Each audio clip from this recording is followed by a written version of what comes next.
used drugs for like 10 years. I didn't want to stop using drugs because the drugs were helping me not feel my feelings. The drink isn't the problem, it's their attachment to it and then what happens to them after they drink. You know, they're like, I'm a fucking piece of shit. David Goggins is battling some fucking demon. What's to say that his running isn't his addiction? The moment my life changed, bro, was when I realized I had woken up on a random person's couch on a Monday morning after having like been on like a 4-day bender and being all fucked up and like having a fly in my mouth, and I was like, what is happening? And I woke up and I was like in the clothes that I had been in for a few days, and I'm like, what the fuck am I doing? Like, I need help. Some days I'm gonna be a bitch, bro. Yeah. Like some days I'm gonna fucking fail this shit, but I'm gonna have to get back up again. Once in recovery, always in recovery, bro. Anyone that's just like, I'm recovered, shut the fuck up, man. Like, how have you been? I'm in the trenches at the moment. Life's just a little bit wild. Yeah, tell me about that. Good ways, bad ways. Just like navigating businesses and trying to enjoy life at the same time, navigating relationships, breakups, managing my clients, working with kids. Like, yeah, it's been good. It's been great. It's just got to remind myself to slow down and take a minute for myself sometimes. That's an important thing, is you always slow down and remind yourself like, hey, it's okay to take a rest. Yeah, bro. Because sometimes some people feel like it's just, you have to keep going, but sometimes just take a break. It's easy to get caught in that. One of the topics I would like to talk about would be like addiction. What is addiction? Like, from your professional opinion, like what is addiction? Addiction is essentially, it's a way of coping with life, right? It's an adaptive behavior. If we look at what addiction is in regards to what it does, it helps anyone that's using some form of pattern behavior substance to feel okay. Yeah. So it's a nervous system thing. So like if you look at the simplest ones where you're like drugs or alcohol or whatever it might be, it's a way to feel safe in your body or a way to feel regulated or a way to feel calm. We're using it so we can find some sense of like connection with ourselves or a sense of okayness. And if you want to, look at okayness, again, it's being calm, regulated, feeling safe in your body. It's giving us something that we don't currently have. So it's a coping mechanism is the best way to sort of put it that way. It helps us cope with what we haven't dealt with. And it also helps us cope with what we can't currently deal with, because it's been whatever addiction we have has been the thing that has taught us that if we go to it, it helps us, or it helps us cope. So it's a coping mechanism, to put it simply. If you're addicted, you're pretty much trying to like cope with something, but you don't know how to cope with it, so you use like an outsourced substance in order to help you cope with it. Like, yeah, it soothes the nervous system, soothes your body. So it's like our nervous system is the thing that holds stress or like, grief, for instance, or any type of like emotional turmoil. When we look at how can we regulate our nervous system and find a way to feel okay instead of dealing with the problem, because when we think about sort of any type of trauma, call it that, and a lot of addiction is sort of stemmed from trauma anyway, realistically. If we don't have the capacity to be able to like hold it and be with it or sit with it or whatever it might be, we will look for a way to outsource our, like, how can I deal with this? So it's exactly how you explained it. But what's interesting is like a lot of people then go drugs, alcohol, porn, like the standard ones. Yeah. But then it's like, it's the addiction is simply just a compulsion or a pattern to gain control over something and feel okay about something. So for instance, it's like codependency, if you were to look at relationships, is literally one of the biggest addictions. Because if we think about what a codependent relationship is, or a codependent person in a relationship is they're constantly trying to use their partner or someone to feel okay. So they'll do whatever they can to not necessarily manipulate, I mean, you can use that word, but to control their relationship, control the partner, and not in like a toxic way. It doesn't always have to be toxic. It can just be something as simple as like, if your partner is, going into stress, or your partner is experiencing some kind of life challenge and they get thrown off, and then all of a sudden they're not necessarily calm or regulated, and they're not meeting your needs, and you're not feeling connected to them, then the codependent person will do whatever they can to either dismiss that experience, change that experience, because they don't know how to be all right with the fact that they're not okay. Yeah. Because they are using them to be able to regulate their emotions or be able to feel safe within themselves, because they don't have the ability to do it. Why do men often stay in such a destructive cycle even when they know the consequences? Because it's easy in one way, but it's difficult in another. The reason and we're talking about purely addiction, yeah? So like being addiction. Stuck in destructive cycles of addiction. Yeah. For example, like let's say for a fact, you know that, but you constantly drinking and you going out partying and all that. Yeah, it's fun, but at the end of the day, it's like, it's not really good for your mental state. Yes. But yet the destructive side of it feels good. So it's like, why do you do certain things where it's like, you know, it's destructive? It's just because it's avoidance. So whatever's underneath the addiction, whatever's underneath the alcoholism, the porn, the drugs, sex, food, is too painful to bear. It's too painful to be able to meet. Yeah. So that's why if we look at what addiction is, like we said before, it's a coping mechanism. Yeah. So if we break it down and then go let's go to the root of it, right? We've had trauma in our life, whether it's big or small, it doesn't really matter. We've had experiences that have created a psychological split where we feel inadequate or we don't feel worthy, and our self-worth is a little bit ruptured and we're not confident in who we are and we feel like pieces of shit. We find a way to adapt, which then we find pretty easy. We find food, alcohol, TV, or something that takes us away from feeling our feelings. It's super easy to like find something to numb us, right? And it's so accessible from a young age, really, especially nowadays. If you think about being a child, food is like the first thing. So when we find something that works, it takes away the feeling of shame or guilt or inadequacy or stress and overwhelm or whatever it is that's there. We keep using it because it's working, right? Yeah. Which is why it's hard to, you know, when you're at 30 or 40 or whatever it is and you haven't dealt with your shit yet, you've got all of this unmet emotional pain and trauma and whatever it is that's sitting underneath it, and you've been using drugs. I was perfect for this. I used drugs for like 10 years. I didn't want to stop using drugs because the drugs were helping me not feel my feelings. Yeah. So it was destructive. I was fucking my life up, but I was like, you know, this is fun. It's working for now. The cost, there isn't really a cost that I'm aware of for this moment. And I stayed destructive for 10 years until I realized that I distracted too much, which is why. Yeah. When you say, when it comes to drugs, when it comes to sex, when it comes to drinking, do you think it's because we here in Australia have access to those stuff? Yeah. That's why we say we're addicted compared to people like, let's say, for example, Africa, they don't really have access to like drugs, they don't have liquor. So there's no really addiction there. It's because we have access, we can say we're addicted to it, or? Yeah, 100%, right? That I think if we were to look at, you know, the Western society, we have access so much easier to so much stuff from a younger age. Yeah. So especially with like obesity now as well, when you look at, you know, back to the destructive things, the same thing where men, women, or whoever, they're just eating themselves to the grave. It's because food is so accessible. Everything's so quick. You can jump on Uber, right? Yeah.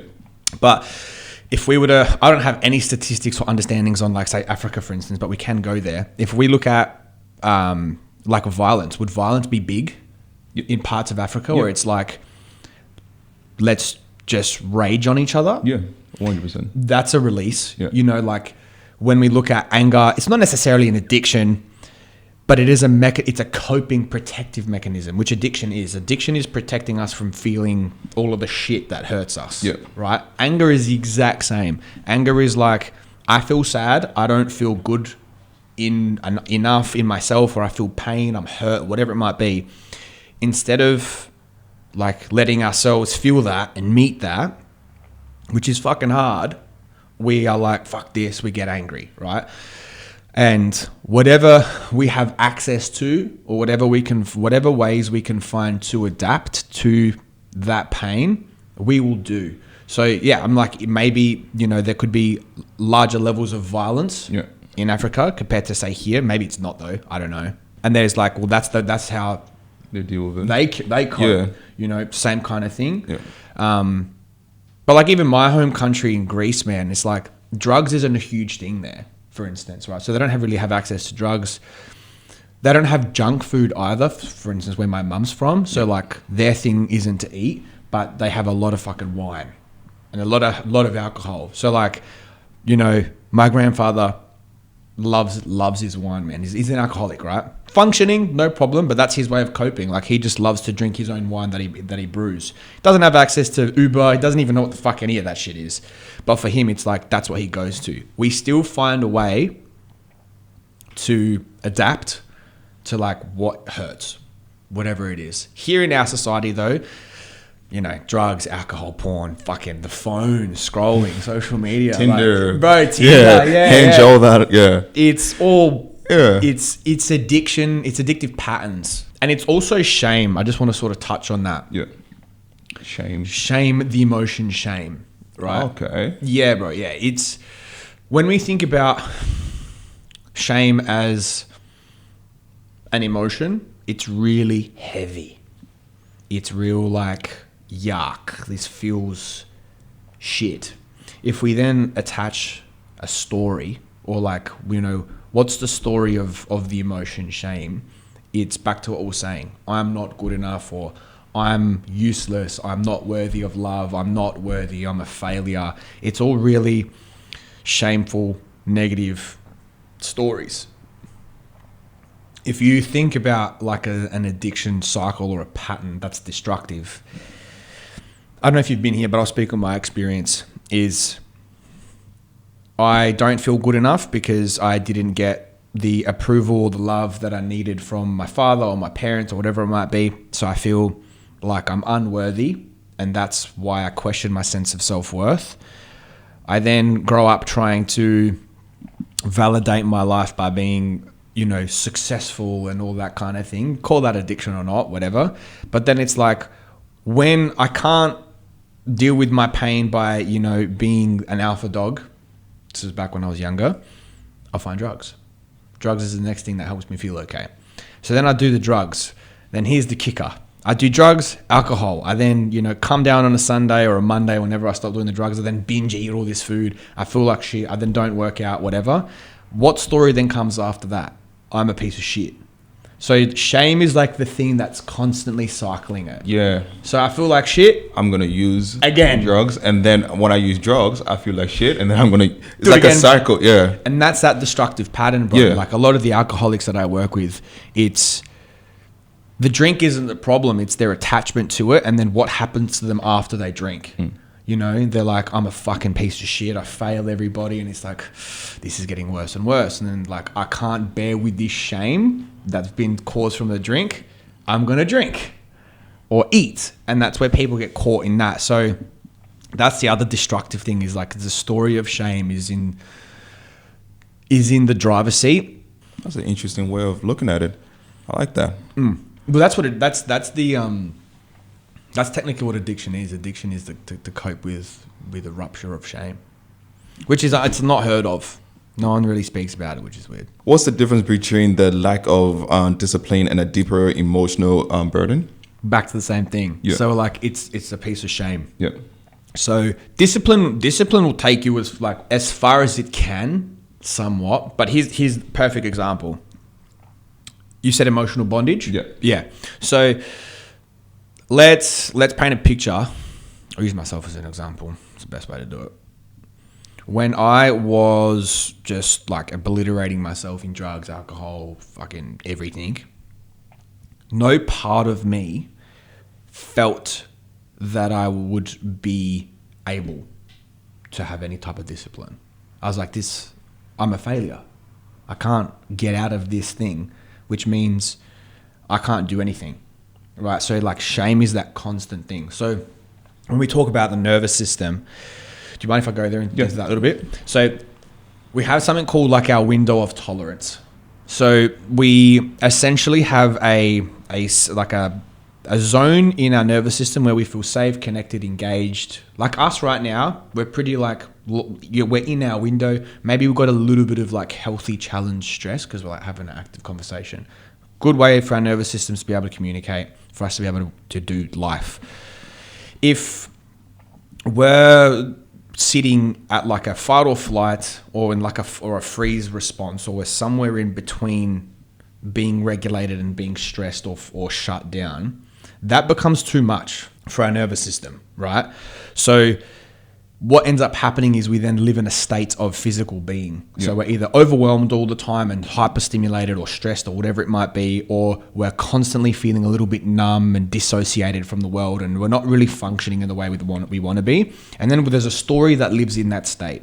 So if I'm in a state of being that's feeling really numb and down and kind of depressed and shut down from the world and wanting to isolate and sort of hide under a rock, and then the story is also shameful, where it's like, I'm useless, I'm a piece of shit, I'm never going to be able to get out of this, I'm addicted to drugs, I'm a loser, no one loves me.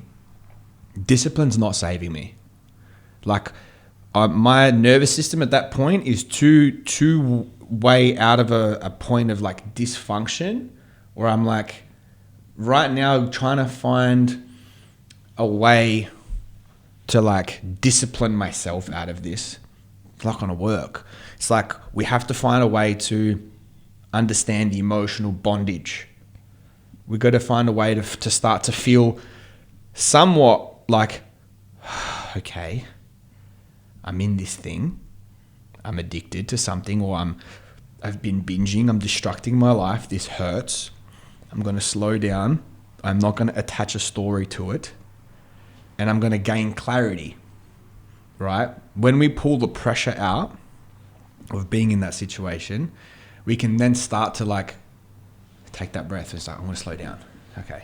And there's a level of acceptance. A lot of time, reach out for help, really. Like, I'm saying this simply because I've been doing this for 5 years, right? Someone who's in addiction or in stress and they're like, I need to be more disciplined, and they can't break their cycle because they're constantly stuck in it. They probably need to reach out to get some kind of help, or they need to do some extensive research in understanding why their addiction even exists. Once you can accept the fact that you're in this situation and it's all fucked and you can't break it, and you accept that you have a problem, right? It's probably the first thing to do. It's like, okay, this is where I'm at. We can slow it down and cool. What do I need to do next? And this is where discipline can be coupled with therapy or any type of emotional healing, or any type of healing that you decide to take on. They're the two differences. Because how many times have you seen a friend, or even yourself or myself, where it's like, discipline's not the thing that gets me out of my situation? Yeah, like right now I'm disciplining myself on a 6 months no drinking. Nice. Yeah, I want to discipline, just be like, okay, I'll go 6 months no drinking, and then see how I feel about it, because I'm on like a fitness journey where I'm trying to like get in the best shape as possible. But whenever I'm on that journey, I'm like, okay, just a little bit of like a beer or wine out there, and then I'm like, I have to be disciplined. If I really want this, I have to discipline myself. But yeah, that's a really... I think, like, if we were to look at that as an example, you're not like battling alcoholism though, are you? Yeah, no. Yeah. So, which is great. Yeah. Right. Cool. So you're already functional enough to be able to go, like, I'm in control of this. Yeah. And I feel okay. Yeah. Like, I feel good. I'm not feeling too overwhelmed. I don't feel like it owns me. Yeah. Because when I first started, I thought it would be like a lot more harder. And oh man, I need a drink. And then it's like when I'm just out and I'm like, I'm trying to order, like, you go to a bar and then it's like, okay, what can I order that's not liquor? Because I go out with friends and all that. And I'm like, oh, okay, I can get this. Yeah. And then I thought me drinking with friends would make me want to drink. I'm like, nah, it's calm, it's chill. I'm relaxed. I'm more aware. Yeah. You don't have like an emotional bondage to it. No. That's the difference. And this is where, like, there's optimization, which is what you're doing. Fucking sick. You don't want to be addicted or like, have anything that really grips you, which is good. So like, you're in this period of like, maybe I don't want to do this. The difference is you have choice. Yeah. Right? Yeah. You're choosing. And this is where, in recovery and addiction, it's like, well, when you can choose to do something or not, is when you're the one who's actually in control of what's going on with you. Yeah. And that's a good sign of like, I'm not really an addict. With me, when I was like, I got a long history of addiction, really bad. I couldn't say no to drugs, bro. Yeah. Good luck. Like, not going to happen. And that was like that for years, man. Like, it doesn't matter what it was, where I was. If someone was like, you want to bump this or eat this pill, or I did a lot of different drugs. It's like, yeah, fuck it. Like whatever. I'm not going to say no to that. How can I say no to that? Yeah. And then I also couldn't stop. Yeah. So it's like 2, 3, 4 days when I was at my worst, like, minimal sleep, lots of drugs, lots of alcohol, and just like running on a pure substance. Yeah. I can't break that. I can't say no to that. The thing that broke that was like, I need help, and I'm going to therapy, and I'm literally going to do something really erratic to do it. Yeah. Right. And after even like having a break of a few months, 6 months or a year, it was still hard for me to say no to drugs. So it's like, cool, I have to really not put myself in environments where I'm going to even get close to doing drugs or drinking alcohol. And at that time, all my friends are socializing and doing drugs. So it's like, cool, I got to lose all my friends. Have to lose all my friends that are doing this thing. So like that's the extreme of alcoholism. Now, I'll pick and choose what I want to do when I want to do it. I was going to ask a question. So how do people choose, like, let's say they're addicted to, and then like, okay, I'm going to be eating. Okay, I'm going to be doing drugs. Okay, I'm going to be drinking. It's like, is that based on traumatic past experience? Or like, how do they choose what they're going to be addicted to? Is that self-conscious or on self-conscious? Yeah. Because I always wonder that. I'm like, okay, you're addicted, but you choose to eat a lot. Mm-hmm. Or you're addicted, but you choose to drink. And you're addicted, you choose to do drugs. It's like, what's the story behind that? It's like, is it conscious? Is it trust? Is it past traumatic experience? Is it because you saw an uncle, auntie doing something, and then you're like, oh, this person was coping this when I saw them? Yeah. Yeah. It's all of it. Yeah. So that's such a good question. That's a really good question. I love that question. It's what you find works at the time, right? And this is what I find super interesting about addiction, because we become addicts pretty young. Most of the time, if like you meet an addict, they've had some kind of impulsive compulsion that they have always had from young. So like, again, I'm just going to use myself as an example because I'm a perfect example. Food was the quick thing for me that I found young, right? So if I was ever experiencing some type of stress or overwhelm when I was a kid, call it trauma, call it whatever, where I felt unsafe in my body and I felt disconnected and I didn't feel loved or protected or whatever it was. It's like, as a say 5-year-old, 6-year-old, you get given lollies or food and you then realize, oh, this feels good. Like, I'll never forget loving Hungry Jack's as a kid, right? So for me, like, Hungry Jack's was like a safe place for me. I was like, oh, Whopper, I'll get a cheeseburger. This makes me feel good and safe. So all of a sudden, I'm starting to build a relationship with food that was helping me deal with feeling disconnected and unsafe, right?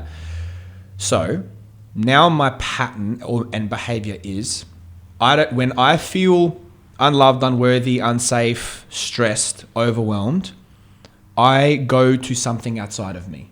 So this is now becoming a little bit of a habit that I build. So as I get older, I'm like, what else can I try?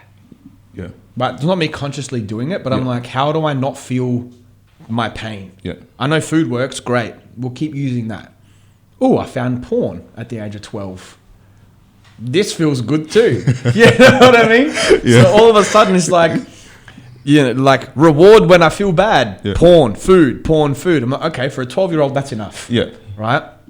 And then all of a sudden you're 13, 14, and someone's like, I've got this marijuana thing. And you're like, I'm curious because I look for things that make me feel good. Yeah.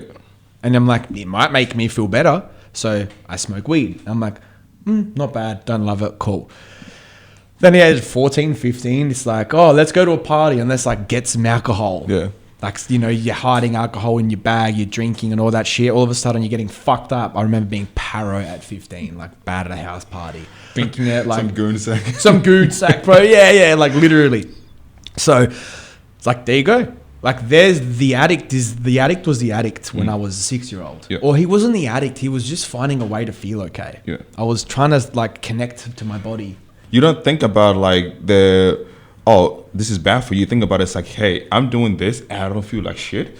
So why would I stop and try to work through the problem where I'm going to feel like shit? Yeah, bro. I can just go to an easy source. Exactly. Do you know what? It is an easy source. You're right. But I also want to add to that is like, it's the only source we currently know as well. Yeah. Because it's like, this is what's working. Yeah. I don't know another way. Yeah. No one's taught me. The people that, no shade on the parents out there either, or on my parents. Like, I love my parents. God bless, right? There was their first time at being parents, but they fucked their shit up too. You know what I mean? Like, they fucked their shit up. It is what it is. So my parents, our parents, everyone's parents are the ones who are meant to be like, I'm going to help you feel your feelings. I'm going to help you feel safe so you can regulate your shit. I'm going to help you feel okay as a young boy or girl so you don't feel abandoned or you don't feel alone.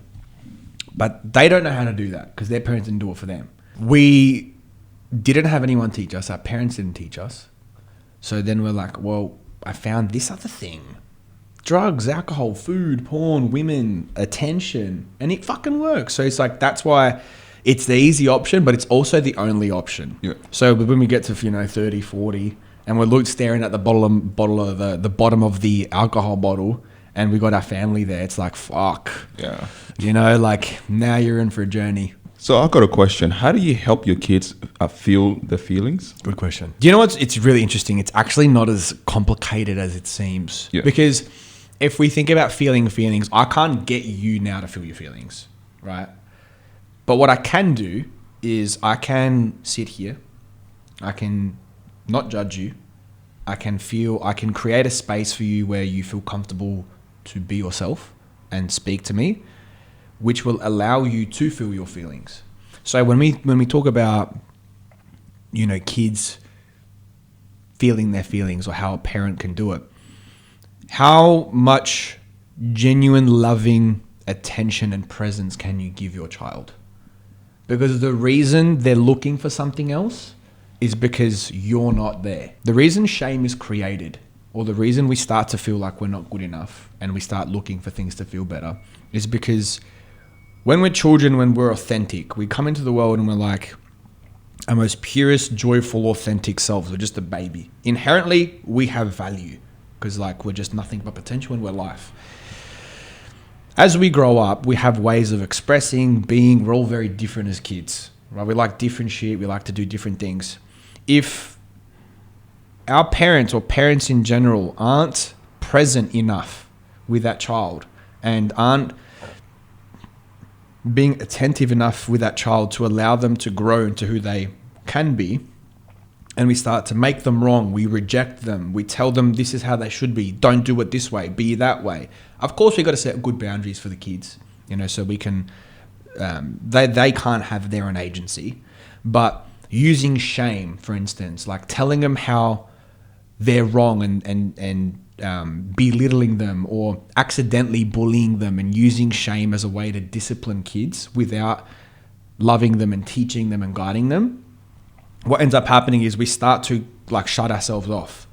So it's like, oh fuck, I better not, as a child, I've just been rejected in expressing myself. I've been too much. I've been having too much play or too much fun or whatever it is. And I've been told that that's wrong. I shouldn't be living my life this way as a child. So we start to shut ourselves off, right? And we then learn to adapt at that point, which we then go, this hurts, this is painful, they don't love me, whatever it might be. And our parents or parents in general aren't paying attention to this. They're just they're not being, it's really that simple. They're not being present enough with their kids. If their kids feel safe enough to be how they need to be and feel how they need to feel, then the children will feel what they need to feel.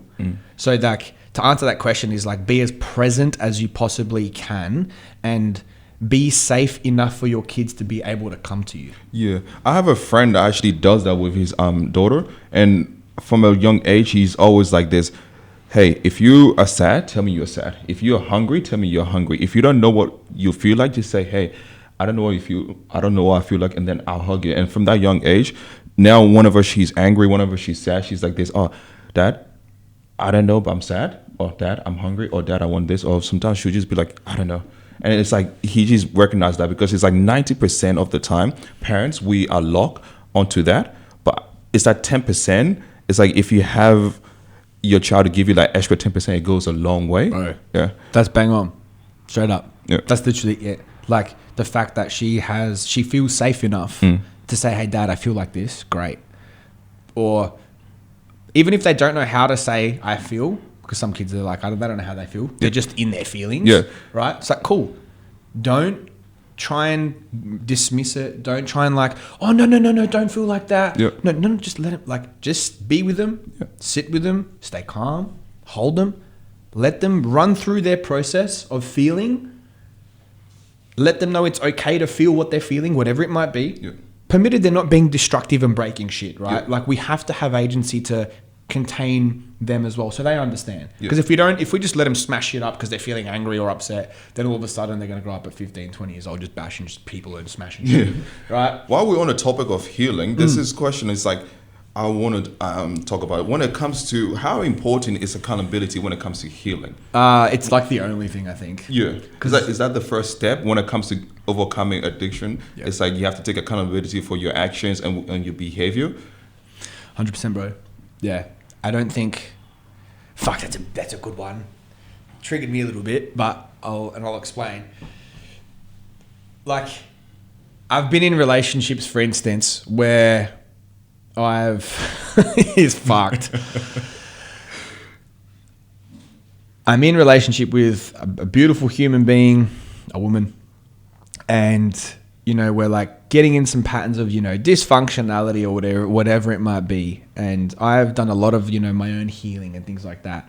But I then I notice that there's a few things that are like getting in the way of our relationship that might be also coming from them too. Now, I'm not perfect. I've fucked up my fair share in all relationships.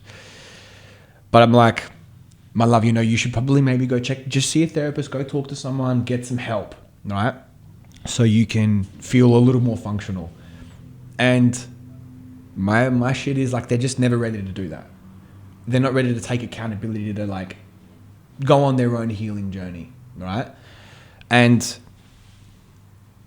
sure, we get to a point where we break up, 6 months, 12 months, whatever it is, and then, they decide to go on the healing journey, right? And it's a perfect reason and examples like you have to have your own self-accountability to do it. There's nothing, no one can tell you need help until you really are ready to receive it and believe that it's like, you know what, I fucked up. This is on me. I got to go and get help. And like, that's the first step. It's admitting that you're not, you need help. I think that's actually really good. And it sounds like if a woman does that to me, it sounds like it's a good woman. It was a good relationship. Yeah, bro. I'm going to go off topic for a little bit, but it's like, let's say you're dating someone and it doesn't work out. And instead of them going to seek help, instead of them going to seek heal, they start going to the club, like start busting it down. And to me, it just shows like you didn't really find that relationship important enough for you to be like, okay, it didn't work out with this guy. So what was the problem? Instead of you just going out and finding the next guy. Yeah.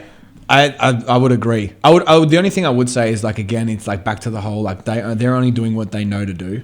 So if going to the club and like, fucking getting attention is what's worked for them in the past. A lot of the time we all just resort to what we know as opposed to doing the hard thing, which is putting your hand up and being like, I need to go and get some help. I need to take accountability and go and get therapy. Yeah. And do you think that willpower alone is usually enough to get over addiction, or is not? No, because it's like way. Some people are like, oh man, I got the willpower, I got this, I am the bro. Yeah. No, sorry, I didn't mean to cut you off. I was just no fucking way. Yeah. Which is a good question though, because a lot of people, so many people are always like, you just got to have the willpower. Just fucking David Goggins. Yeah, David Goggins. Bro. David Goggins is battling some fucking demons. Yeah. I've read his book. Yeah. He's just running.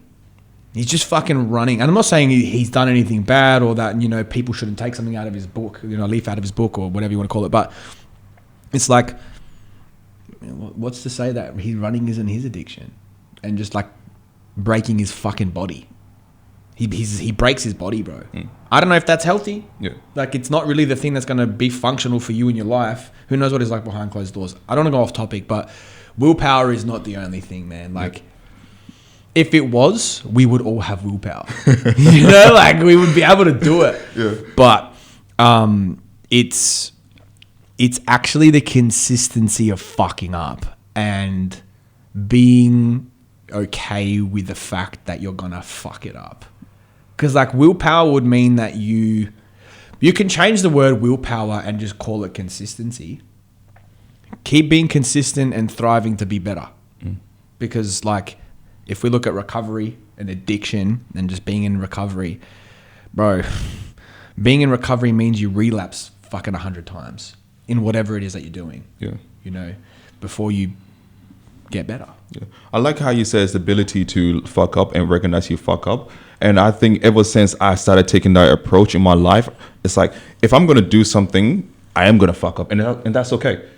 You know, most people were doing something, it has to be perfect, it has to be this. It's like, no, recognize you're going to fuck up and then learn from that and then do it again. Yeah, bro. And then it's like, but if you, like the old saying, insanity is doing something, the same thing over and over with a different mindset, but you're doing it again. Yeah. I meant to that, bro. It's the biggest mindset for addiction too. That's how you manage your shame, man. Yeah. Because, like, if you were, I'm going to actually ask you a question. If you didn't, say when you fucked up and you didn't make it okay to fuck up, what's the other option for you in your mind? Just to give up.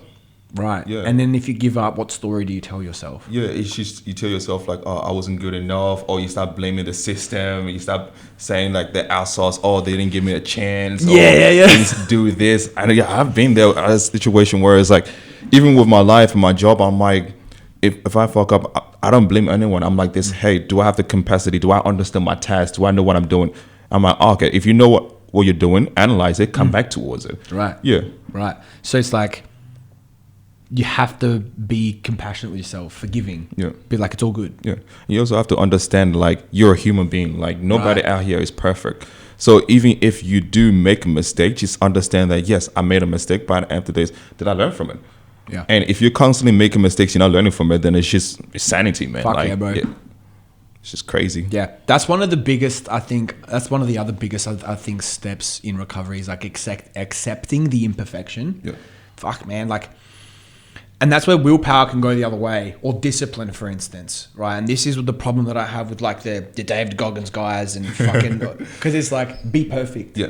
Don't be a bitch. Well, some days I'm going to be a bitch, bro. Yeah. Like, some days I'm going to fucking fail this shit. It's going to be really hard. I'm going to hit the deck. I'm not going to do well. I'm going to hit drugs and whatever it is. And then I'm going to fuck it up and I'm going to have to get back up again. That's the kicker. It's like, that's cool, bro. You fucked up. You did the thing. You made a mistake. You fell back into your addiction or whatever the bad is. This is just how to deal with shame. And it's like, cool. Forgive, understand, you're imperfect, get back up and go again. And that's like the biggest thing with recovery. Yeah. What would you say to a man who feels like they're trapped and he can never believe, like he can never change? Like a guy's mindset, he's like, this is who I am, this is the addiction, and I will never change. Like, how would you, what advice would you give to someone who's going through that right now? Admit you have a problem. Yeah, admit. That's the first step, bro. Admit that you have an issue. Like, to yourself or just to everyone around you? Both. Because, both. The reason that anyone's stuck thinking they're never going to like break it or get out of it or whatever it might be is because they are like, they're resisting and fighting the fact that something has a hold on them. So it's like, I don't want to accept it. So the only thing I can do is be in denial of it or accept that I'm never going to be better and like for it to defeat you. So it would be just, accepting the fact that you have a problem, you're stuck in the problem, accept it, make it, this is okay. But the next thing is you must ask for help. They're like it's not one and two. There's like, they're both one, except you have a problem and ask for help. Like you have to, I don't care what anyone says, man. Like I'm actually kind of like, I'm done with the age and the time of everyone thinking they can do it on their own. Like, they can't. Like, we can't fucking do it on our own, bro. Like, if I, want to go and... If I'm trying to build a $1 million business, for instance, or I want to do something that I haven't done before, how am I going to do it and do it right without asking for help? It's impossible because I haven't done it. I don't know. So you don't know what you don't know. Mm-hmm. So ask for fucking help. Like, you got to put your hand up. Go and see a therapist. Fucking find a men's group. Speak to a friend at least that's been through it. At a minimum, just like, instead of going down the big path of like, hey, I need to help for a therapist, like, try and find a group or speak to a person that's been through some kind of addiction and has come out on the other end. See what they did. I guarantee you they've all been to therapy. There's not one addict that I fucking know, not one, that has had a serious level of addiction plus codependent relationships, which is part of the addiction that we went into before, that hasn't gone and actually seen a therapist and worked on their trauma and dealt with their shit. It's impossible. Yeah. I think when it comes to a therapist, a lot of guys are afraid like to go to therapist because they're like, for that one moment, I have to be vulnerable. Yeah. And it's like, you being vulnerable, it's like, damn, man. I get it. How would someone get the courage, or is it just you have to want it in order for you to walk there? Or it's like, good question. Yeah, it's like, how do you get the courage? Because you have to like go to someone, a stranger you don't even know who, and say, hey, I got a problem with this and this and this. Yeah. And in the back of your mind, you're like, okay, is this person judging me? Oh, wait, I don't care if this person judging me. Oh, wait, I do care if this person judging me. Yeah. It's a little bit... It's hard, and I fully respect it and understand it because I know how difficult it is. I don't want to go off topic, but I know this is the problem I have with the, I guess, call it the industry, or especially the system more than anything, because I know the system is a big part of the problem. A lot of my male clients, which is 90% of my clients, every single one of them that have gone to therapy have all had therapists before me, and I've said the same thing, that they don't feel like their therapist gets them, and they don't feel connected to their therapist because they feel like their therapist is just a bit of a robot. Yeah. And that's because when you go down the traditional psychology route, you go to the doctor, you get a mental health plan, they put you in a fucking system. You can only see them once a month, tops, not even. Sometimes it's like once every 2 months because they're all booked out. And then you meet this person who's seen 15 people in the day. He's cycling them out 1 hour per person. And they're kind of just like putting you in a tick box and just trying to get you out the fucking room. And they're not really relating to you on a personal level. Yeah, I get why people don't want to go to therapy. Yeah. It happens all the time. So it's very, I think this is where it gets tricky because... you almost need to find someone you can relate to. You can find someone that you can connect to on person to person. Someone that's been through it, not always, but it really helps. And then seeing if you can find either like people like myself, for instance, or you could go down the route of like finding privatized, somatic psychotherapists that are in Adelaide or, around the world as well, that are really good too. They're really, really good. But I can understand it's hard to be vulnerable with someone that you don't feel connected to. And that's where therapists fuck up, like they're not like, how about just bro it out for a second? Yeah. I think I'll feel more comfortable if I go to a therapist and the therapist is like, hey, for a good 10 minutes or 20 minutes, tell me bullshit. Like, yeah, bro. You tell me bullshit. Yep. And then for the rest, be honest. Yes. Like I'll laugh. I'll be like, all right, bet. It's a little bit of a joke compared to me walking the room. And they're like, yeah, so tell me about your problem. Exactly. It's like staring into your soul. It's like, okay. Yeah. It's like they're staring at you. So how many times do you beat off a day? And you're like, whoa, bro. Just give me a second. Like, I don't even know you. Exactly. And so I get it. That's why with men, I'm like, I feel you. I feel the bros. Women too. But men, it's harder to be vulnerable. Like, I feel like women, they see women and they're just like, oh, like, whatever. It's easy to talk. But a guy with a guy, it doesn't really fucking matter. Like, we're so geared up to be like, are you going to judge me, bro? Or are you going to use this against me? Yeah. A lot of my clients sort of have felt that in the past. I'm like, nah, bro. It's like, but I'm swearing in session. I'm fucking broing. I'm this, I'm that. But I'm also like recovering addict. Yeah. Like you're looking at someone who's in recovery always. Anyone that's an addict is going to be forever in recovery. So I'm like, dude, I'm here on the same journey. I'm just maybe 5 years further down. but I'm still having to make sure that I'm doing everything I can to not fall back into my shit. And straight away they're like, oh, you get it. And you're a dude that understands it and you're not judging me. All of a sudden, their guards are down, they feel safe, and they're like, cool, now we can go into the work. And it helps. If you could leave one message with with the listener about addiction and recovering, what would you say to them, and what would it be? Fuck. One? Yeah. 1, 2, 3. I know, Cal, there's a few. I think I was touching on it just then too. Yeah. Once in recovery, always in recovery, bro. Yeah. Like, anyone that's just like, I'm recovered, shut the fuck up, man. Because I guarantee you, if you don't do the things that are keeping you well, you will fall back into what you used to use to keep you well. So, like, for instance, a lot of the work I do is I ensure we have a good, strong self-care system. Every client, first thing I do, self-care plan. This is going to be the thing that we're going to go to all of the time to keep you centered, to keep you grounded, and to keep setting a commitment and a boundary with yourself that you are worthy of a good life, worthy of being looked after, right? We start repairing that straight away with actions to prove that you're good enough.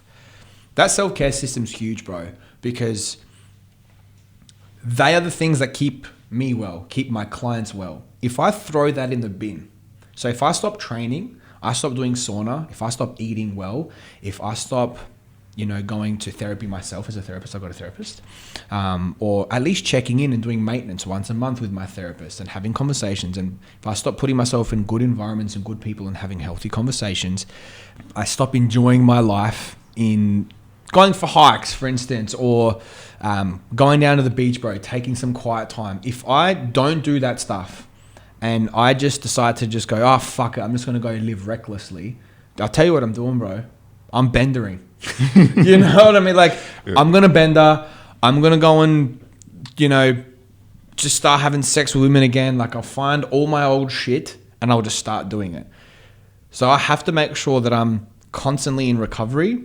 My lifestyle has also changed though, right? So that's probably like the biggest thing, is that you're never going to be like fully recovered or fully healed. You're going to be forever working toward being well and being more functional. And the further away you get from your addiction, the better. Yeah. But you're always going to be at some capacity an addict. Yeah. Like, if I'm not careful and I'm out and I'm like, I'll have a little bit of a drink, and then I have another drink, and I'm like, I'll have a biggish night. Yeah. And then all of a sudden it's like, someone's like, you want a line? I'm like, well, yeah, I'll have one.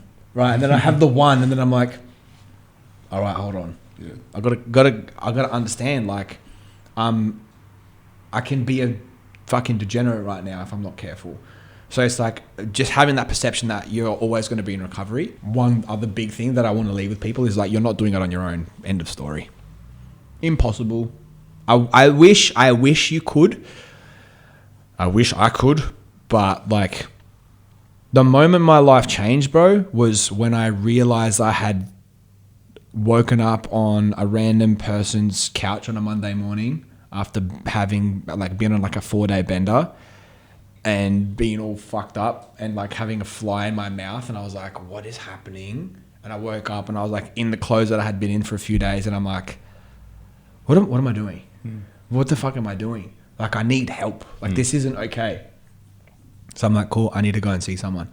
So I went and saw a therapist, had one session, and I was like, I need help. I need to do this, because I couldn't do it on my own. Yeah. So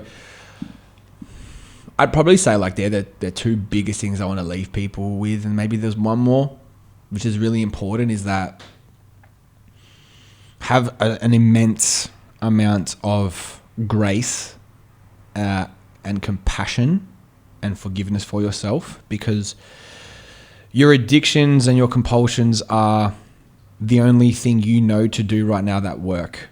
So making it wrong, or like making yourself wrong for doing it, is unfair. Yeah.